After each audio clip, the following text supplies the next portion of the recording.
IPL 2026ல இன்னைக்கான match Lucknow vs Delhi. இந்த மேட்ச்ல யார் ஜெயிக்க போறாங்க அப்படின்ட்டு கூகுள் ஜெமினி கிட்ட கேட்டா கூகுள் ஜெமினி என்ன சொல்லுதுன்னா லக்னோ தான் ஜெயிக்க போறாங்க. அதாவது இது வந்து லக்னோவோட ஹோம் கிரவுண்டு. ப்ரீவியஸ் மேட்ச் வச்சு கம்பேர் பண்ணி பார்க்கும்போது, ஸ்குவாடை வச்சு கம்பேர் பண்ணி பார்க்கும்போது லக்னோ ஜெயிக்கிறதுக்கு வாய்ப்புகள் அதிகம். அதாவது 51% வரைக்கும் லக்னோ ஜெயிக்கிறதுக்கான வாய்ப்புகள் அதிகம் அப்படின்ட்டு கூகுள் ஜெமினி சொல்லுது. பட் நான் என்ன சொல்ல வரேன்னா, இன்னைக்கு வந்து டெல்லி தான்பா ஜெயிக்க போறாங்க அப்படின்ட்டு நானுமே சொல்றேன். பார்ப்போம் யார் ஜெயிக்க போறாங்க அப்படின்ற ஒரு விஷயத்த.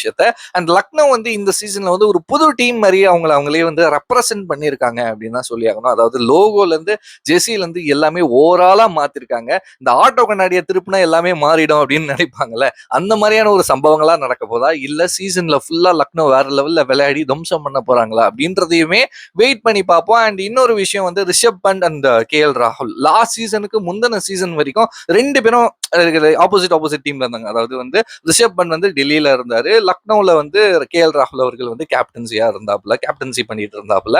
பட் லாஸ்ட் சீசன் அந்த ஒரு விஷயம் மாறி இருந்துச்சு. ஸோ அது லாஸ்ட் சீசனே நடந்திருந்தாலும் இப்போ வரைக்கும் KL ராகுல் விசஸ் லக்னோ அப்படின்ற ஒரு விஷயம் நடந்தா இந்த ஒரு இன்சிடென்ட் தான் வந்து நம்மள நிறைய பேருக்கு ஈஸியா ஞாபகம் வரும். பார்ப்போம் இன்னைக்கு KL ராகுல் எப்படி விளையாட போறாரு, ரிஷப் பண்ட் எப்படி விளையாட போறாரு அப்படின்றத பார்ப்போம். அண்ட் இன்னைக்கான மேட்ச்ல யார் ஜெயிக்க போறாங்க அப்படின்றத நீங்க நினைக்கிறீங்களோ மறக்காம கமெண்ட் செக்ஷன்ல ஷேர் பண்ணிக்கோங்க. பாய்.